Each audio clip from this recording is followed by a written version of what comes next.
খ্রিস্ট আমার পরম প্রিয়জনেরা, আজ 1 সেপ্টেম্বর সোমবার। আর আজকের পবিত্র মঙ্গল সমাচার নেওয়া হয়েছে লূক রচিত মঙ্গল সমাচার থেকে 4 অধ্যায় 16 থেকে 30 পদ। যিশু এবার নাজারেতে এলেন। এখানে তিনি মানুষ হয়েছিলেন। তার অভ্যাস মতো তিনি বিশ্রামবারে সমাজগৃহে গেলেন। সেখানে তিনি শাস্ত্র পাঠ করবার জন্য উঠে দাঁড়ালেন। তার হাতে দেয়া হলো প্রবক্তা ইসাইয়ার বাণী গ্রন্থ। গ্রন্থটি খুলে তিনি সেই অংশটি পেলেন যেখানে লেখা আছে, প্রভুর আত্মিক প্রেরণা আমার ওপর নিত্য অধিষ্ঠিত, কারণ প্রভু আমাকে অভিষিক্ত করেছেন। তিনি আমাকে প্রেরণ করেছেন দিন দরিদ্রের কাছে মঙ্গল বার্তা প্রচার করতে, বন্দির কাছে মুক্তি আর অন্ধের কাছে নবদৃষ্টি লাভের কথা ঘোষণা করতে, পদদলিত মানুষকে মুক্ত করে দিতে এবং প্রভুর অনুগ্রহ দানের বর্ষকাল ঘোষণা করতে। গ্রন্থটি বন্ধ করে যিশু সেবকের হাতে তা ফিরিয়ে দিয়ে আসন গ্রহণ করলেন। সমাজগৃহের সকলেই তার দিকে এক দৃষ্টিতে তাকিয়েছিল। তখন তিনি তাদের এই কথা বললেন, এই শাস্ত্রের উক্তি আজই সত্য হলো, যখন তোমরা তা শুনতে পেলে তখনই। উপস্থিত সকলেই তার সাধুবাদ করে উঠল।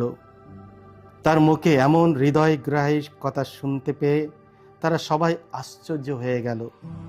তারা বলল, ও কি যোসেফের সেই ছেলেটি নয়? যিশু তখন তাদের বললেন, আমি জানি তোমরা এবার আমাকে সেই প্রবাদটা শুনিয়ে বলবে, ওহে চিকিৎসক, তুমি বরং নিজেকেই সারিয়ে তোলো। অর্থাৎ কাফারনাউমে ভূমি যা কিছু ঘটেছে বলে শুনেছি, তুমি এখানে তোমার এই নিজের জায়গাতেও তা ঘটাও দেখি। যিশু আরো বললেন, আমি তোমাদের সত্যই বলছি, কোনো প্রবক্তাই নিজের দেশে কখনো স্বীকৃতি পান না।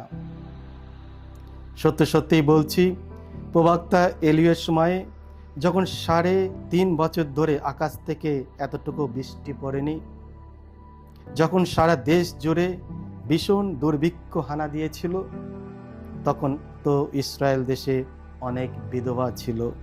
তবু এলিয় প্রেরিত হলেন তাদের কারো কাছে নয়, বরং সিদন অঞ্চলে সারেপ্পা শহরে একজন বিধবারই কাছে। তেমনি প্রবক্তা এলিশের সময়ও ইসরায়েল দেশে অনেক কুষ্ঠরোগী ছিল, তবু তাদের কাউকে সারিয়ে তোলা হলো না। সারিয়ে তোলা হলো শুধু সিরিয়ার সেই নামানকেই। এই কথা শুনে সমাজগৃহে উপস্থিতি সকলেই ক্ষেপে উঠল। সঙ্গে সঙ্গে উঠে গিয়ে তারা যিশুকে ঠেলতে ঠেলতে শহর থেকে বের করে দিল। নাজারেত যে পাহাড়ের ওপর গড়ে উঠেছিল, তারা যিশুকে সেই পাহাড়ের একটা খাড়া জায়গায় ধারে নিয়ে গেল। তারা চেয়েছিল সেখান থেকে তাকে নিচে ফেলে দেবে। তিনি কিন্তু তাদের মাঝখান দিয়ে সোজা হেঁটে গিয়ে সেখান থেকে চলে গেলেন। এই হলো প্রভু যিশুর মঙ্গল সমাচার। প্রভু যিশু তোমার মহিমা প্রচারিত হোক। খ্রিস্ট আমার পরম প্রিয়জনেরা, যদি প্রভু যিশু আমাদের গির্জার বাণী মঞ্চ থেকে এই একই বার্তা বলতেন, তাহলে আমাদের প্রতিক্রিয়া কেমন হতো? যিশু নিয়মিতভাবে প্রতি সপ্তাহে সমাজগৃহে গিয়ে উপাসনা করতেন। মাঝে মাঝে তিনি শাস্ত্র পাঠও করতেন এবং জনগণের সামনে তার ব্যাখ্যা দিতেন। আজ সেই একইভাবে তার অভ্যাস মতো তিনি বিশ্রামবারে সমাজগৃহে গেলেন। নিজ শহরের লোকেরা সেদিন গভীর মনোযোগ দিয়ে শুনছিল, কারণ তারা শুনেছিল তিনি অন্যান্য নগরে অনেক অলৌকিক কাজ করেছেন। আজ তাদের আলাদা প্রত্যাশা নিয়ে যিশুর দিকে চেয়েছিলেন, নিজ শহরে তিনি কি কিছু অলৌকিক নির্দেশন দেখাবেন কিনা। কিন্তু যিশু হঠাৎ তাদের চমকে দিলেন এক প্রকার ভর্ৎসনার মাধ্যমে। তিনি বললেন, কোনো প্রবক্তাই নিজের দেশে স্বীকৃতি পান না বা ঈশ্বরের দাস তার নিজের মানুষদের মাঝে সম্মান পান না। তারপর তিনি তখন বিজাতিদের বিশ্বাসীদের প্রশংসা করলেন। তখন তারা ক্ষুব্ধ হয়ে উঠল, কারণ ইসরায়েলদের মনোনীত লোকেরা নিজেদের শ্রেষ্ঠ বলে মনে করত এবং বিজাতিদের নরকের জ্বালানি বলে তুচ্ছ করত। যিশুর মুখে বিজাতিদের প্রশংসা তাদের মনে আঘাত করেছিল, কারণ তারা ঈশ্বরের দয়া ও সকল জাতির মুক্তির পরিকল্পনা উপলব্ধি করতে ব্যর্থ হয়েছিল। সুসংবাদ বা মঙ্গল সমাচার শব্দটির অর্থ হল শুভ সংবাদ। প্রবক্তা ঈশায়া আগেই ভবিষ্যৎবাণী করেছিলেন যে মসিয়া ঈশ্বরের আত্মার শক্তি নিয়ে আসবেন পাপ ও মন্দের দাসত্বের ক্লান্ত ও অত্যাচারিত মানুষদের মুক্তি দিতে। ঈশায়া 61:1-2। যিশু এসেছেন মানুষকে সবচেয়ে ভয়ঙ্কর দাসত্ব থেকে মুক্ত করার জন্য, পাপের দাসত্ব থেকে, মৃত্যু ভয়ের দাসত্ব থেকে এবং আত্মা দেহ ধ্বংসের অভিশাপ থেকে। শুধু ঈশ্বরের শক্তিতেই পারে আমাদের শূন্যতা, দরিদ্র আত্মা, বিভ্রান্তি, ভ্রান্তি, মৃত্যু ভয় ও নিরাশা থেকে মুক্তি দিতে।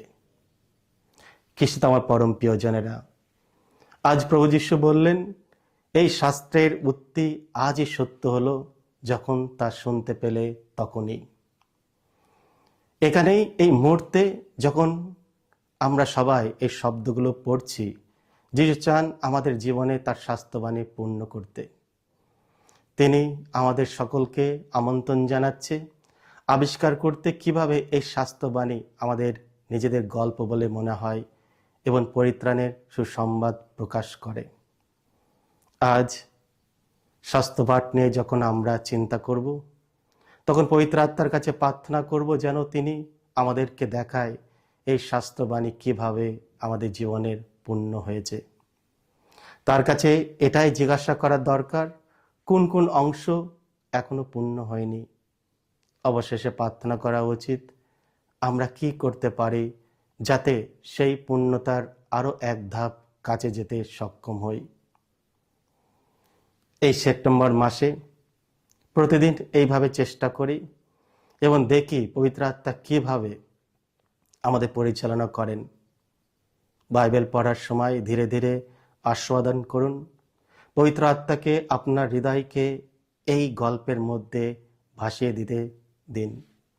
তাকে সুযোগ করে দিন কিভাবে এটি আসলে আমাদের ও তোমাদের, যিশুর ও আমাদের সব ভাই বোনদের গল্প হয়ে ওঠে। এসো আমরা একে অপরের জন্য প্রার্থনা করি। হে করুণাময় পিতা, তুমি আমাদের সব আশা ও আকাঙ্ক্ষার পরিপূর্ণতা। তোমার পবিত্র আত্মা আমাদের দেয় অনুগ্রহ, সত্য, জীবন এবং মুক্তি। আমাদেরকে সুসমাচারের আনন্দে পূর্ণ করো এবং আমাদের হৃদয়কে তোমার প্রতি ভালোবাসা ও আগ্রহে প্রজ্বলিত করো, যাতে আমরা সর্বদাই তোমার ইচ্ছার পথে চলতে পারি। এসো হে পবিত্র আত্মা, আমাদের সাহায্য করো যেন আমরা দেখতে পারি তুমি আজ আমাদের মধ্যে এই স্বাস্থ্যবাণী পূর্ণ করেছ। আমেন। সকলকে জয় যিশু। ঈশ্বর আপনাদের সকলকে আশীর্বাদ করুন।